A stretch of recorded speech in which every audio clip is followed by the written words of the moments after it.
I moved from Toronto, where I could take the subway to Sam the Record Man and buy my own records of the Beatles, and had a starting to grow to be an independent life as a kid. My parents made this terrible decision to move us to this horrible place called Mississauga.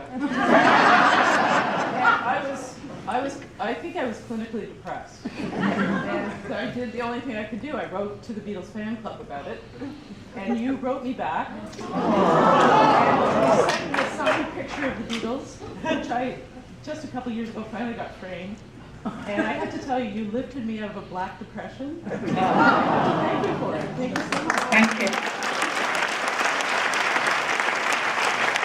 I just want to say we love hearing stories like that. Making the film with Freda, I've known Freda for a very long time. I knew her far before we started making this film, but I didn't even know she was the Beatles secretary. She is that private about it, and so in making the film, a lot of people have come out of the woodwork with stories like yourself, and it's been, I think, really special for Freda to get to hear them. Yeah, it's nice that they'll actually go through, and you got your food. She never knew if they got through. There was one that we heard recently about a girl who grew up in Iowa, and she was, I don't know, 7 or 8, and her parents were getting divorced in rural Iowa, and she wrote a letter to Freda and Paul McCartney to tell them how devastated she was and how embarrassed she was, and Freda wrote her a letter back saying, Paul McCartney is thinking about you, he says it's all going to be okay, and she heard that we were making this film and emailed us immediately and said, like, I didn't know that Freda Kelly was real, I didn't know she was still alive, but she changed the trajectory of my life, just like you said. Like, she lifted me out of a black hole. She made me feel like I was okay growing up in this small town, and it's so